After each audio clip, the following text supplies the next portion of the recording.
ये सवाल इसीलिए क्योंकि अब फेक वीडियो का सहारा, आप लोग ये कह रहे हैं कि सहारा फेक वीडियो का लिया जा रहा है क्योंकि चुनाव है, ऐसा ही है या बात कुछ और? उसकी जांच चल रही है, बिल्कुल फेक है। और मैं एक बात कहना चाहता हूं, विरासत से तय नहीं होंगे सियासत के फैसले, ये तो उड़ान तय करेगी आसमान किसका है। विरासत पर सवाल? बिल्कुल, सबसे पहला सवाल विरासत पे ही है। ये लोकतंत्र है और इस लोकतंत्र में जनता तय करती है और इनके यहाँ सफाई से तय होता है। ठीक है, सफाई से तय होता है, लेकिन विरासत पर सीधे सीधे सवाल उठा रहे हैं और ये सही बात भी है क्योंकि यहाँ पर मामला इसी के बीच दिखाई आसपास लटका हुआ देता है। हम मैनपुरी हमेशा जीतते हैं, जनता के फैसले पे प्रश्न करना, यही भारतीय जनता पार्टी का चरित्र है। हमने पिछला उपचुनाव भी जीता था, उससे पहले भी जीता था। ये बताएं कि 2017 से करीब 18 नियुक्तियां निकली, एक भी भर्ती नहीं हुई, सब अटक गई भटक गई। जो 69,000 शिक्षकों में घोटाला हुआ जिसमें 6,800 लोग अभी भी नियुक्ति के लिए वेट कर रहे हैं, उनका क्या? मैनपुरी की बात ले लें, जो यहाँ का BSA ऑफिस है, DIOS ऑफिस है, इनके पार है, क्यों वहाँ कूड़े का अंबार है? यहाँ के जो इनके प्रत्याशी हैं, शायद मंत्री भी हैं, वो पहले कई पार्टियों में घूम घुमा के आ चुके थे। मैं किसी का नाम नहीं लेती हूँ क्योंकि मैं जानती भी नहीं हूँ, मैं अपना चुनाव लड़ रही हूँ, मुद्दों पर चुनाव लड़ रही हूँ। साथ ही आपने वीडियो की बात की, एक बहुत बड़ा मुद्दा जो मीडिया से गायब है कि जिसके लिए हमारे प्रधानमंत्री वोट मांग रहे थे, एक व्यक्ति जो सांसदी का चुनाव लड़ रहा है जिसने 2700 महिलाओं का शोषण किया, आज उसको भारत से भगा दिया गया। कहाँ है वो? पकड़ के लाए कि उसको भी भगा दिया है।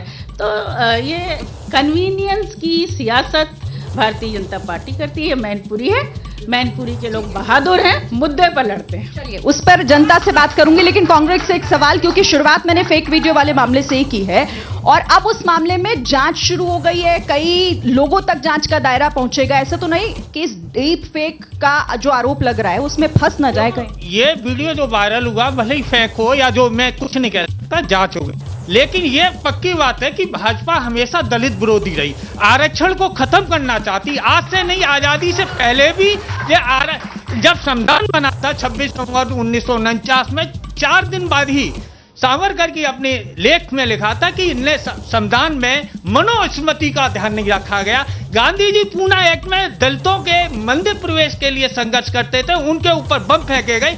तो हमेशा भाजपा दलित विरोधी रही है। और जहां तक जब मुस्लिम लीग की बात करते हैं, हिंदू मुसलमान 2 चरणों का चुनाव हो चुका है, 190 सीटों का किस्मत मशीनों में है। इनका आंतरिक सर्वे हो चुका है कि गठबंधन की 115 से ज्यादा सीटें आ चुकी हैं और ये हार रहे हैं। इसलिए आज हिंदू मुस्लिम पाकिस्तान और मंगलसूत्र पर बात कर रहे हैं। ये जानते फिर पुराने मुद्दे गठबंधन में तो आप खुद भी है ना? गठबंधन आगे बढ़ा रही है, चाहे वो कर्नाटक हो, महाराष्ट्र हो, तेलंगाना हो, 2 चरणों में गठबंधन की सीटें बढ़ रही हैं।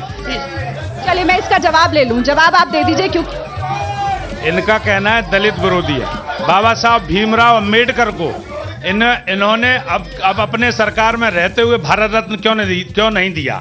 ये दलित विरोधी बात करते हैं। मोदी जी के आने के बाद भारत रत्न देने का काम किया और आज राष्ट्रपति ST समाज से हैं, दलित समाज से हैं, और ये दलित विरोधी की बात, भाजपा ने ही दलितों का उत्थान किया है। चलिए अब मैं जाऊं, उसका एक जवाब यहाँ पर जोई जी आपसे मैं लेना चाहूंगी। जी, दलित विरोधी मानसिकता को आगे बढ़ाने की जो बात की जा रही है, ये मतलब आरोप वो भी पलटकर आप पर लगा देते हैं कि सबसे पहले तो आप भी नियुक्तियां निकली है, assistant professor, professor, Uttar Pradesh में शिक्षक भर्ती, कोई भी दलितों की बहुत कम उसमें नियुक्तियां निकली थी। एक जगह तो हमारे मुख्यमंत्री के आदेश से नियुक्तियां निकली थी सभी, और मेरी जाति के लोग ही भर्ती कर दिए गए। यूनिवर्सिटी में तो दलितों की सीट नहीं बढ़ी जाती है, नौकरियों में तो दलितों की सीट नहीं बढ़ी जाती है, आरक्षण उनको मिलता नहीं है। उनको जो फीस में एक कंसेशन मिलता था वो भारतीय जनता पार्टी ने खत्म करके ये क्या बात करेंगे? हमें जवाब दें कि 69,000 शिक्षक भर्ती में जो घोटाला हुआ उस पे क्या कर रहे हैं? हमारे इको गार्डन में रोज महिलाएं बैठी रहती है और एक नहीं, स्मारक में जो नियुक्ति होती है उस पर लोग बैठे हैं, 112 की महिलाएं बैठी हैं, डायल 100 की महिलाएं बैठी हैं, आशा बहुएं बैठी हैं, ANM बैठी हैं, कोई उनकी बात नहीं सुनी जा रही। ठीक है, मैं आती हूँ, जल्दी से अपनी बात पूरी कीजिए, फिर नीचे जाना। सितमगारों का फरमान है, सितम मंजर भूपाली का एक शेर याद आ रहा है, सितमगारों का फरमान है, घर भी जाएगा। अगर मैं झूठ बोलो तो मेरा सर भी जाएगा। मैं कहना ये चाहता हूँ, आरक्षण खत्म करने केवल संविधान बदलने से नहीं होता। प्राइवेटाइजेशन, निजीकरण भी एक आरक्षण को खत्म करने का तरीका है। जब सब चीजें, संस्थाएं, रेल, एयरलाइंस, सारी चीजें प्राइवेट होंगी तो आरक्षण अपने आप खत्म होगा। ये भी एक तरीका है। आजाद भारत के इतिहास में अगर युवाओं को किसी ने ठगने और छलने का काम किया तो भारतीय जनता पार्टी किस मुद्दे पे आई थी? 2 करोड़ नौकरी हर साल। और रही बात मैनपुरी की, तो नेताजी ने यहाँ पे नदियां बहाई और मैनपुरी का युवा और प्रदेश का यही कह रहा है, युवा यही कह रहा है कि नेताजी की धरती पर ये लंबी लकीर खींचेंगी और मैनपुरी में चर्चा डिंपल भाभी ही जीतेंगे। मैडम इन्होंने विकास तो किया है, लेकिन सफाई का हुआ, केवल सफाई के अलावा कोई विकास नहीं हुआ है। भारतीय जनता पार्टी आने के बाद 10 साल में इतने विकास हुए, गिनते गिनते थक जाएंगे। एक विकास गिना दीजिए, एक सिंगल मैनपुरी का एक एक करके। विकास, ये लोग जो बात कर रहे हैं इनका विकास हुआ जब कल तक समोसे बेचते थे, फड़क लगाते थे, ऐसे जो चोरी करते थे, भैंसे चोरी करते थे, जुआ सट्टा लगवाते थे, ऐसे लोगों का विकास हुआ। आज वो बेरोजगार हो गए हैं, वो बिल आ रहे हैं। एक एक करके ये रोजगार की बात करते हैं, नकल की बात करते हैं। इनसे ये पूछिए इनके राज्य में नकल कैसे होती? खुली किताबें रख के ये नकल कराते थे। इनके में पर्चा लीक कैसे होता? मैडम विकास मैं गिनाता हूँ। 11 करोड़ लोगों को, आपसे यहीं से मैनपुरी से? मैनपुरी से हूँ मैं। 11 करोड़ लोगों को शौचालय मिला, 4 करोड़ लोगों को प्रधानमंत्री आवास मिला, 16 करोड़ लोगों के घर में आज नल से जल जा रहा है। क्या ये 70 साल की सरकार में इन लोगों ने कर दिया था? आप ये बताइए, 84 करोड़ लोगों को आज राशन मिल पा रहा है। क्या कोरोना काल में ये एसी में सो के किसी गरीब की चिंता कर रहे थे आज तक? ये विकास की बात करते हैं मैडम। मैं समाजवादी पार्टी के प्रवक्ता से पूछना चाहता हूं, जब इन्होंने जो कार सेवकों पे गोलियां चलवाई थी, वो मंदिर रुकवाने के लिए चलवाई थी या मस्जिद बनवाने के लिए चलवाई थी? बताइए। इन्होंने अभी कहा, बोलिए जल्दी। इन्होंने समाजवादी पार्टी के लोगों ने अभी कहा कि मुलायम सिंह ने नदियां बहाई इन्होंने। अयोध्या में राम भक्तों पे गोलियां चलवा कर नदियां बहाई, खूनों की, सरयू की नदी लाल हो गई है। और भारतीय जनता पार्टी श्री राम मंदिर बनवाकर पूरे देश की आस्था के साथ।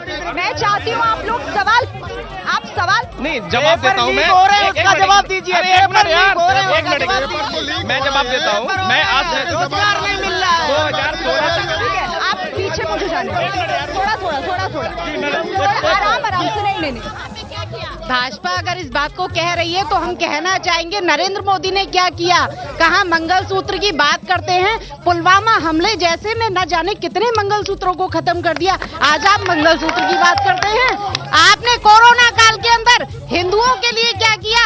गंगा लाशों को गंगाओं में बहाया गया। उन्नाव के अंदर गंगा में लाशों को बहाया गया।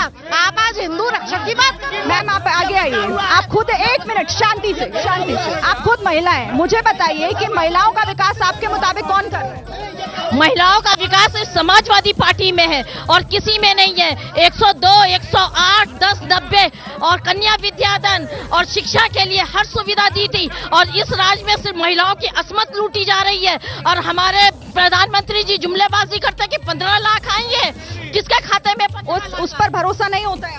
बिल्कुल नहीं। मोदी की गारंटी पर आपको भरोसा पूरा। मैं आती हूँ, अब मैं आ रही हूँ, दोबारा आऊंगी मैं जल्दी। एक एक करके अब जवाब ले लेती हूँ।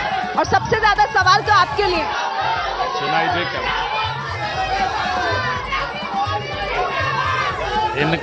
इनका कहना है महिलाओं की सुरक्षा और महिलाओं को सम्मानित करने का काम मोदी जी ने अपने स्वयं सहायता समूह के उस पर 3 करोड़ लखपति दीदी बनाने का काम किया। 3 करोड़, जिसमें से 1 करोड़ लखपति दीदी बन गई हैं और 2 करोड़ लखपति दीदी आने वाले समय में बनेंगी। और रहा सवाल इनका जो मुद्दा है, वो मुद्दा विहीन है बिल्कुल। इनके पास कोई कुछ बचा नहीं है। जब आदरणीय मुलायम सिंह जी ने अखिलेश जी को उत्तर प्रदेश की सत्ता सौंपी थी, उस समय 202 सीट पर सौंपी थी और 2012 से 17 आते तक वो 47 पर सिमट के रह गए, केवल 47 सीटों पर। और लोकसभा में पिछले 2014 में ये 5 सीटों पे थे और 2019 में रिक्शे पे जाने लायक हो गए। ठीक है, अब आप जवाब दीजिए। वो कह रहे हैं कि आप लोग सिमट रहे हैं, और ये जो गढ़ है वो भी अब हाथ से निकले। करो मन की बात, करो काम की बात। आप लोग पहले मामला है सूचना का अधिकार हम लाए, खाद्य सुरक्षा निगम हम लाए, इंडिया की न्यूक्लियर डील में कांग्रेस का सपोर्ट हमने किया। जिस सड़क से अरे छोड़ो, एक सेकंड, आप लोग 1 मिनट, आप लोग प्लीज शांत रहिए, सुनिए, आप ही लोगों के नेता हैं, आप सुनिए पहले, मैं आती हूँ आप लोगों के बीच, सुन लीजिए 1 सेकंड। इस सड़क से हम चल कर आते हैं, आगरा एक्सप्रेसवे, वो अखिलेश यादव ने बनाई। मैनपुरी में कोई भी विकास का अगर कार्य आपको दिखाई दिया हो, वो समाजवादी पार्टी की सरकार और हमारी सांसद डिंपल यादव और नेताजी द्वारा किया गया। 108, 102 डायल 100, जिस लोक भवन में मुख्यमंत्री बैठते हैं योगी आदित्यनाथ, वो भी हमने बनाया। लखनऊ का विकास हमने किया। जूही जी, एक सवाल वहां से ये भी आया था कि आप लोगों ने विकास जो किया है ना, वो सिर्फ अपने गढ़ में किया, बाकी जगह विकास हुआ ही कुछ नहीं। जयवीर सिंह को कोई जानता नहीं है, मूर्ति लगवाने के अलावा कोई काम नहीं किया।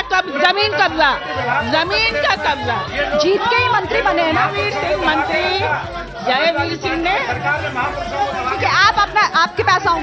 मोदी की गारंटी मैडम, आप श्री मैडम कह रही थी, क्या काला धन वापस आया? 15 लाख आए, 2 करोड़ रोजगार प्रतिवर्ष आए, गंगा मैया साफ हुई, या हमारे गौ माता की दशा साफ हुई, भ्रष्टाचार खत्म हुआ, रोजगार मिला?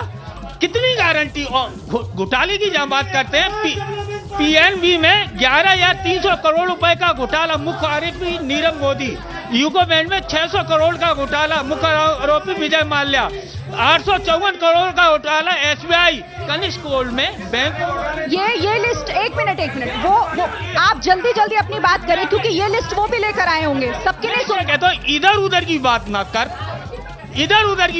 ये बता काफिला लूटा को, रहवरी का गिला नहीं। चलिए अब इसका जवाब दे दीजिए और जल्दी। ये घोटाले की बात कर रहे हैं, ये सपा, बसपा और कांग्रेस ने मिलकर 65 साल यहाँ देश पर राज्य किया है। इनकी सरकार में घोटाले हुए, कोयला घोटाला, पाताल घोटाला, आकाश घोटाला, 2G घोटाला, 4G घोटाला, सारे घोटाले ने विजय माल्या को किसने पैसे दिए? इनकी सरकार ने, मनमोहन सिंह की सरकार में पैसे दिए बिना उसके, और वो यहाँ से भगाने का काम मोदी जी ने मैं 1 मिनट, सुनिए, लिस्ट फिर वही, आप भी वही गिना रहे हैं, वो भी वही गिना रहे हैं, जवाब एक दूसरे का तो दीजिए, जवाब दीजिए। भारतीय जनता पार्टी की एक वॉशिंग मशीन है, जो घोटाले ये कहते हैं वो दूसरे दिन जाकर शामिल होकर साफ भी हो जाते हैं। हमें बताएं कि 40 लाख सरकारी पद क्यों खाली पड़े हैं, उन पे नियुक्तियां क्यों नहीं हो रही हैं? 2 करोड़ रोजगार इन्होंने कहा था, कहाँ हैं? हमारे बच्चे क्यों घूम रहे हैं बिना रोजगार के? हम लोग गांव-गांव जा रहे हैं, कहीं भी भारतीय जनता पार्टी का काम नहीं दिखाई दे रहा है। जिस गाड़ी को दौड़ाते हैं ये सरपट एक्सप्रेसवे, वो तो हमने बनाई है। जहां ये फाइटर प्लेन उतारते हैं वो अखिलेश यादव ने बनाई है। और ये कहते हैं कि विकास नहीं कर, थोड़ा शर्म करें, थोड़ा काम की बात कर ले। खाद्य सुरक्षा गारंटी, रोजगार गारंटी, खाद्य नियम गारंटी, सूचना का अधिकार, ये कौन लाया? यहाँ पर बताएं कि 1 मेगावाट भी बिजली प्रोड्यूस करने का क्या इन्होंने कोई कारखाना? आपने गिना दिए, गिना तो वो भी रहे हैं ना, गिना वो भी रहे हैं, आपने गिना दिए, गिना वो भी रहे हैं, लेकिन बात नहीं करेंगे। मैं अयोध्या की बेटी हूँ, ये शर्म करे, जरा बकबक बंद करें। अब जब आप मैनपुरी में माननीय श्रद्धेय नेताजी ने हमेशा यहाँ की भूमि को चरागाह समझा, यहाँ पे वोट लिया और जाके सैफई में विकास किया। जब इनकी सरकार होती है तो सैफई में नंगा नाच कराते थे ये, और यहाँ पे कानून व्यवस्था ध्वस्त थी। आपको सरीन जी मैं बताना चाहता हूँ, 2014 की डिबेट में इस तरीके से आज यहाँ सुरक्षित। अब मैं आती हूँ, आप लोग शांत रहिए, एक एक करके सवाल दीजिए, लेकिन प्लीज आराम से, नारेबाजी नहीं, नारेबाजी कोई नहीं करेगा। मेरा इनसे सफाई प्रवक्ता से एक ही सवाल है कि जब आप इतने पॉपुलर, आपकी पार्टी है, 2012 में आपको विरासत मिलने के बाद राष्ट्रीय अध्यक्ष आपके अखिलेश यादव को मुलायम सिंह जी ने मुख्यमंत्री बनाया, आप 14, 17, 19 और 22 चारों चुनाव हारे। अगर आप इतने ही काबिल थे, आप इस चारों चुनाव क्यों हार गए? ये चुनाव भी आप हारने जा रहे हो, उसका मैं पूछूं? और मुलायम सिंह की राज्य में कोई बंगो बिटियां सुखी आती, सब दिनों में लुट रही थी, जंजीर चली गई। मेरा सवाल समाजवादी पार्टी से है। ये कह रहे हैं कि मैं मंत्री जी को नहीं जानती हूँ, ऐसे प्रत्याशी को खड़ा किया है। इन्हें मैनपुरी के बारे में कुछ नहीं मालूम है, बाहर से बुलाए हुए हैं। अब 1-2 सवाल इधर से मैं ले लूं। मैं कह रही हूँ जिन्होंने मंगलसूत्र बात की थी ना, मंगलसूत्र इन लोगों ने छीने काम किया। उधर सैफई महोत्सव हो रहा था, इधर गाड़ियां लूटी जा रही थी, औरतें बेटियों का पता भी नहीं चला वो बेटियां कहाँ गई। आज दिन तक उन बेटियों का पता नहीं चला वो बेटियां कहाँ गई। इनसे पूछिए। अच्छा एक सेकंड, जब एक मिनट, नारेबाजी नहीं, आप युवा हैं, कायदे से बताइएगा कि आखिर युवाओं के लिए आप लोगों के हिसाब से कौन काम। देखो, युवाओं के लिए समाजवादी पार्टी ने सिर्फ अपने परिवार का भला किया है। उन्होंने सैफई में सिर्फ रंगोलियां मचाई थी। आज की तारीख में मैनपुरी में हर चौराहे पर रात के 11 बजे के बाद पहरा लगता था। अब गुंडा का गुंडा भयमुक्त हो चुका है। मैं क्या सुरक्षा व्यवस्था है इसका अब क्या नाम प्रत्याशी समाजवादी पार्टी प्रत्याशी डिंपल भाभी से पूछिए। यहाँ पे कितनी वो उनकी इलाहाबाद में एक बार सभा हुई थी, उसमें उनने बोला था कार्यकर्ताओं से कि मैं भैया से जाके शिकायत करूंगी क्योंकि डिंपल भाभी को छेड़ा। ठीक है, चलिए आप एक दो सवाल इधर के मिले जी। सवाल आपके मैम, अभी नगर पालिका का चुनाव हुआ था, बीजेपी ने एक पिछड़ी समाज के प्रत्याशी को उसका चुनाव लूट लिया गया, उसको मारा पीटा, जबरदस्ती चुनाव लूट लिया गया। हम कहना चाहेंगे कि नीलाम हुए घर को हम ठिकाना नहीं बनाते हैं, साफ साफ कहते हैं, बहाना नहीं बनाते हैं। एक मिनट, ये परिवारवाद की बहुत बात कर रहे हैं। ये जयवीर सिंह इनका परिवार है, इन्होंने कितना परिवारवाद किया है। बीजेपी का अध्यक्ष जैसा को क्यों बनाया, अमन गिरी को टिकट क्यों दिया, ये परिवारवाद की बात कर रहे हैं। अब मैं जवाब ले लूं पहले। चलिए परिवारवाद पर जल्दी एक जवाब दे दीजिए। नहीं, परिवारवाद जो मेहनत करता, पार्टी का काम करता, परिवारवाद नहीं। लेकिन आज चुनाव मैनपुरी का है, मैनपुरी की समस्या भी होनी चाहिए। मैनपुरी में विश्व में सबसे ज्यादा मुख कैंसर होता है। यूनिट तैयार है लेकिन डॉक्टर नहीं, चालू नहीं हो सकी। क्या भाजपा की सरकार चालू नहीं कर सकती? दूसरा, रोजगार की समस्या। यहाँ धान का कटोरा कहलाता था, 147 यूनिटें थी धान की मिले, लेकिन जीएसटी और कोरोना के काल में 50 से कम हो गई, रोजगार घटा। इसलिए मैनपुरी के युवाओं के लिए रोजगार चाहिए, चिकित्सा चाहिए और शिक्षा चाहिए। ये मेरी अब आप ही के साथी हैं और नीचे से भी ये कहा जा रहा है कि आपने मान लिया काम आपने किए, लेकिन सुरक्षा क्यों नहीं मुहैया कराई, सुरक्षित लोग क्यों नहीं महसूस कर। ये इन लोगों की बात अगर ये तो गुंडागर्दी है, यही जयवीर सिंह का चरित्र है, यही जयवीर सिंह का चरित्र है, यही भाजपा का चरित्र है। गुंडागर्दी, किसी को बोलने न दो। 40 लाख पद क्यों खाली है सरकारी, मुझे ये बताएं। सैफई मेडिकल कॉलेज में कोई बीमार पड़ता है तो क्या उसका इलाज वहाँ नहीं होता है? मेडिकल कॉलेज में इसका इलाज नहीं होता है। सुरक्षा पर भी तो बोलिए जूही जी, सुरक्षा पर भी बोलिए ना, महिलाओं का ही सवाल है। ये भैया पूछ रहे थे, मैं उस सभा में डिंपल भाभी के साथ थी, मैंने देखा था, वो हमारे कार्यकर्ता थे और वो जिंदाबाद कर रहे थे। देखिए, नासमझ लोगों को समझाने से कुछ होता नहीं है, लेकिन जब सुनना सीख लेंगे, जिनके दिमाग में सुनने की शक्ति ही नहीं रहेगी वो क्या जानेंगे। लेकिन जनता निर्णय करती है। मैनपुरी ही नहीं, इंडिया गठबंधन बिल्कुल जीत रहा है और सरकार बना रहा है। सुनना मैं भी चाह रही थी महिला सुरक्षा। मैं एक बात कहना चाहता हूं, नरेंद्र मोदी जी ने 2014 में शपथ ली थी, उस समय संकल्प लिया था, मेरी सरकार गांव, गरीब, किसान, झुग्गी झोपड़ी का इंसान और बेरोजगार नौजवान सभी को रोजगार देने का काम किया। और रहा सवाल इनकी जो सुरक्षा की बात कर रहे, अभी नीचे से जनता में से आवाज आ रही थी कि नगर पालिका का चुनाव लूट लिया। अरे मैं इनको बताना चाहता हूं लुटेरों को, 2004 का लोकसभा का चुनाव धर्मेंद्र यादव लड़े थे, पूरा चुनाव काउंटरमाइंड हुआ था, पूरा का चुनाव नष्ट हुआ था। ये वो लुटेरे लोग हैं, कभी सुनने ही नहीं देते हैं। आपको बताना चाहता हूं विकास के लिए माननीय मंत्री जयवीर सिंह जी ने 2022 में यहाँ पे पर्यटन संस्कृति मंत्री बने, 175 करोड़ रुपए के मैनपुरी में विकास कराया। माहौल क्या है मैनपुरी में? माहौल बहुत अच्छा है।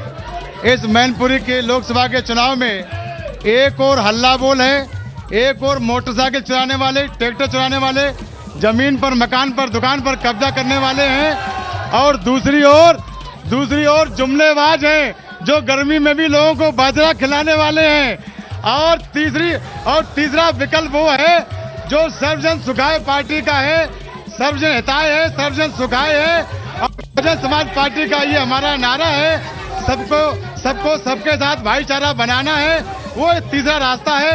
निश्चित रूप से मैनपुरी लोकसभा की जनता हमारे मैं समझ रही हूँ आप चुनावी मंच से आए हैं, लेकिन वाकई इनमें कोई दम है इन बातों में, या यहाँ पर भी आपने अपना चुनावी मंच से समझ लिया? नहीं नहीं, ऐसा कुछ नहीं है। पूरी माइनॉरिटी के, एससी के, बीसी के लोग इन दोनों लोगों से आते हुए हैं। आपके साइड में 3 लोग खड़े हैं, किसकी तरफ इशारा है जी? 3 लोग खड़े हैं, किसकी तरफ इशारा है? इन दोनों में से किसी तरफ इशारा नहीं है, मेरा जनता जनार्दन तरफ इशारा है। चलिए जवाब दे दीजिए। जी क्या जवाब दे दीजिए, क्योंकि उन्होंने एक को जुमलेबाज बता दिया और आप लोगों को भी। नहीं, ये बसपा पहले जो कैडर की पार्टी हुआ करती थी, अब वो खत्म होती जा रही यूपी में। आप देखें 60 खड़े किए हुए थे, उसके बाद पार्टी बदले। तो मैं समझता हूँ कि आय से अधिक संपत्ति पर सब पे केस चले, मायावती पे नहीं चले। तो जो भाजपा के पक्ष में रहता है उस पर केस नहीं हो। ईडी, आईटी और सीबीआई जिनके विरोध में बोलता वो देशद्रोही है, बल्कि देश में आजादी से पहले कांग्रेस एक ऐसी पार्टी है जो आजादी से पहले भी और आजादी के बाद भी देश की जनता के साथ खड़ी है और खड़ी रहेगी। अभी तो आप यहाँ समाजवादी पार्टी के साथ खड़े हैं, ये बताइए कि मैनपुरी में, क्योंकि ये गढ़ है और दिखाई दे रहा है जिस तरीके से चाहे डिंपल यादव चुनावी मैदान में प्रचार कर रही हो, मामला टाइट लग रहा है क्या? क्योंकि जो कोशिशें हो रही हैं उससे तो कहीं ना कहीं एक यही मैसेज जा। हमारे प्रश्न तो सुरक्षा पे हैं। हमारी चेयरमैन कैंडिडेट को क्यों बाल खींचकर मारा गया एडमिनिस्ट्रेशन में, उन्होंने उसी समय शिकायत लिखाई थी। गुंडागर्दी चेयरमैनी के चुनाव में हुई एक पिछड़ी महिला को, यदि हम चाहते थे कि वो चेयरमैन बने तो भारतीय जनता पार्टी को यह बर्दाश्त नहीं हुआ। ये क्या पिछड़ों दलितों की बात करेंगे? ये हमें बताएं कि गुंडागर्दी जो आपको स्पष्ट दिखाई दे रही है ये कब रुकेगी? और हमारे कैंडिडेट तो उनके बारे में कई दल घूम कर आए हैं, वॉशिंग मशीन में पहुंच गए हैं, बसपा सपा। तो आजकल बहुत सुना है कि कोई जमीन कब्जे बहुत कर रहा है, कुछ जमीनें छोड़ दें, कुछ विकास के लिए छोड़ दें, कुछ शासन प्रशासन उनकी मदद न करे, फेयर चुनाव करे, प्ले अ फेयर गेम। जवाब ले लेते हैं, जवाब दीजिए। इनका जनता से कोई लेना देना नहीं। ये वो लोग हैं जो नगरपालिका को कह रहे हैं, जो 2004 में लोकसभा का चुनाव इसी मैनपुरी में काउंटरमाइंड हुआ था। मैं इनकी बात का जवाब दे रहा हूं, जो ये लोग शिकायत कर रहे हैं। मोदी जी ने 80 करोड़ लोगों को मुफ्त में राशन देने का काम किया है, गैस के कनेक्शन 10 करोड़ दिए, 5 लाख जो है आयुष्मान भारत कार्ड देने के काम किए हैं, शौचालय बनवाने का काम किया है, आवास बनवाने का काम किया है, मोदी जी ने रोजगार देने का काम किया है, स्किल डेवलपमेंट किया है, रेलवे का डेवलपमेंट किया है। ये वो लोग हैं जो केवल बूथ लूटने की बात कर रहे हैं, जो बूथ लुटेरे स्वयं में रहे। ठीक है, लेकिन फिर सवाल ये कि आप लोगों से सवाल पूछा क्यों जाता है? अच्छा, एक एक करके आपका क्या सवाल है? टोपी समाजवादी पार्टी के गले में गमछा भी, लाल टी शर्ट भी। कितने साल के हो? मैं 18 साल का हूँ। मेरा यही कहना चाहता है कि ये लोग टोटी की जिक्र करते हैं तो उसी टोटी से इतना पानी पिलाया जाएगा कि हर एक शरीर से इनके लोग के पानी निकलेगा। और यहाँ दफ्ते से डिंपल यादव जी उपचुनाव भी जीती थे सन 2024 का पूरा उत्तर प्रदेश हम लोग जीत के दिखाएंगे। ये लोग केवल 300 रुपए पे आए हैं और इनके नेता जो है ना ये सब। अच्छा ठीक है, हाँ आगे आइए अंकल। करके नहीं आए। हाँ मैडम पूछिए। आपका कोई सवाल है किसी से? हमारा सवाल कि आज से पहले यहाँ लूटें होती थी, राजनी होती थी, पकड़े होती थी और प्रशासन बहुत चुस्त है, सब जनता बहुत खुश है। मोदी जी के राज्य में, योगी जी राज्य में। अरे क्या नहीं किया? 5 साल में काम दिखाई पड़ रहा है। ये की बात ये समाजवादी पार्टी, नाम से एक ये समाजवादी पार्टी के लोग पीडीए की बात करते हैं। इन्होंने सिर्फ अपने परिवार के अलावा किसको टिकट दे दी है? ऐसे नहीं, ये गलत बात है। मुंह पे हाथ मत रखिए किसी के। हाँ मैडम, महिलाओं को लेकर यही सवाल है कि महिलाओं को भरोसा किस पर है? सुना ही नहीं पड़ रहा है। महिलाओं को किस पर भरोसा है? सपा सरकार पे, भाजपा सरकार पे, भाजपा सरकार, योगी मोदी। ठीक है, हाँ पूछिए। यहाँ भी एक सभा के सवाल है कि वो भी सुरक्षित नहीं है, उन्हें ही उनके प्रवक्ता जो हमारे जो समर्थक होते हैं वो ही इन्हें चंद्रबाजी होते हैं। वो कहती हैं आपने वीडियो नहीं देखा, वो कहते हैं कि भैया सुरक्षित नहीं है महिलाएं, ये कह रहे हैं सुरक्षा नहीं है यहाँ पर। अच्छा मैडम, मैं ये पूछना चाहता हूँ हाथ जोड़कर, कांग्रेस को 17 सीटें दी हैं उत्तर प्रदेश में, कितनी सीटें? मेरा राजनीति करने वक्ताओं से है कि अभी तक रैली में स्मृति ईरानी ने नामांकन दाखिल कर दिया। अभी कैंडिडेट अपनी हार की वजह से वह नामांकन भी दाखिल नहीं कर पाए। भारत में भारतीय जनता पार्टी इसलिए आने जा रही है और मैनपुरी में जयवीर सिंह इसलिए आने जा रहे हैं, इसके दो कारण हैं। पहले तो हम राम को लाए हैं और हम ही कृष्ण को लाएंगे, नंबर 1। और नंबर 2, पहले मैनपुरी में 4.5 लाख यादव था, अब 5 यादव रह गए, इसलिए जीतेंगे। ठीक है, मैं इधर आऊंगी, मुझे जल्दी से मैं जवाब ले लेती हूँ। और आपसे जो सवाल यहाँ से पूछा गया, हालांकि फिर आप वही कहेंगे कि ऐसा कुछ है नहीं, लेकिन सवाल तो उठ रहा है। हमारा काम है जनता के मुद्दे उठाएं और बहुत गंभीर प्रश्न चिन्ह है इस सरकार पे। न रोजगार आए, न 15 लाख आए, इन्वेस्टमेंट हमें जमीन पर नहीं उतरी, कोई नया काम नहीं हुआ। एक्सप्रेसवे हमने बनाया, हाईवे पट्टी हमने बनाई, 112 हमने बनाया, 102 हमने बनाया, समाजवादी पेंशन हमने दी। और जो मेरा सवाल सुरक्षा को लेकर है, मैं ये नहीं पूछ रही आपने क्या बनाया, मैंने ये नहीं पूछ रही आपने क्या। हमारी चेयरमैन के बाल, इसी समाजवादी पार्टी से सरकार के चेयरमैन के बाल खींचे गए अभी इस सरकार में, उसको मारा पीटा गया। ये निष्पक्ष चुनाव ये करते हैं, बता दें किसके। अब मैं कांग्रेस, सुनिए, आपके लिए सवाल आया, आपके लिए आया कि जितनी गठबंधन में आपको सीटें मिली हैं वो कितनी जीत रहे हैं। और रायबरेली, सुनिए, रायबरेली और अमेठी को लेकर साफ कब होगी पिक्चर? मैं समझता हूँ 17 सीटों पर हमारी जीत सुनिश्चित होगी और बड़े प्लानिंग तरीके से है। 1-2 दिन में अमेठी और रायबरेली में भी आपको पता चल जाएगा कौन लड़ेगा।